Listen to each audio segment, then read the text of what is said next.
अच्छा यहीटा मत कहतु जे मंत्रिमंडल अदल बदल चर्चा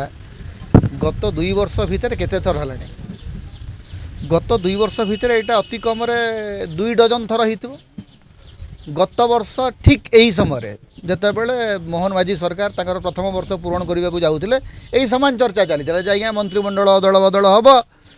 नुआ उपमुख्यमंत्री आसी पारती नुआ नेता मैंने जो मैंने अच्छा से क्या कॉर्पोरेशन रखा इत्यादि इत्यादि वर्षे जाइकरी वर्ष पूरिक 2 वर्ष पूरण आसलानी से सामान चर्चा तो सामान कथा को लेकर केते चर्बित चर्वण करुवा सामान कथा को लेकर केते पुराणा पाठर आलोचना करुवा मंत्रिमंडल अदल बदल हो सारू जाकर कथा मंत्रिमंडल अदल बदल करवा हूँ मुख्यमंत्री व्यक्तिगत अधिकार प्रिरोगेटिव ऑफ द चीफ मिनिस्टर किंतु मुख्यमंत्री जो प्रिरोगेटिव अच्छी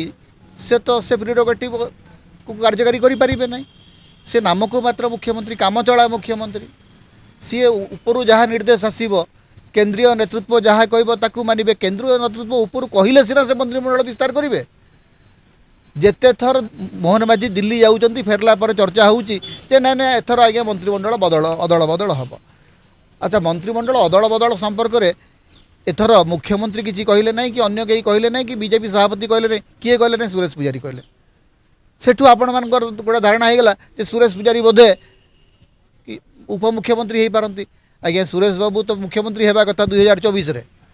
से तो पाग फाग भिड़ी मुकुट रेडी कर बजा बाला को एडभांस दे सारी से मुख्यमंत्री हेले ना एवं आपण मैंने कहते उपमुख्यमंत्री हेबे सतरे हेबे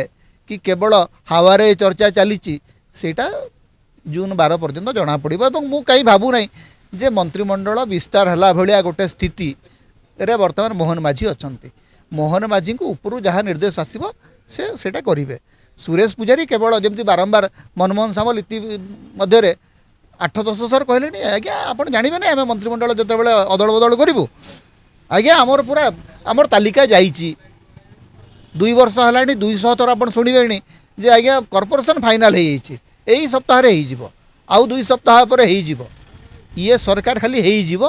केबे किछि हेबो नै मंत्रिमंडल अदल बदल सेबे हेबो जेबे दिल्ली रु निर्देश आसीबो दिल्ली रु लफाफा आसीबो जो मानकर ना थिबो से माने इस्तीफा देबे जो मानकर ना थिबो से माने शपथ ग्रहण करिवे यांको हाथे किछि नै ओडिया अस्मिता फुस सेग्री अछि एठी दिल्ली रो निर्देश रे मंत्री तयारी हेबे मंत्री बरखास्त हेबे।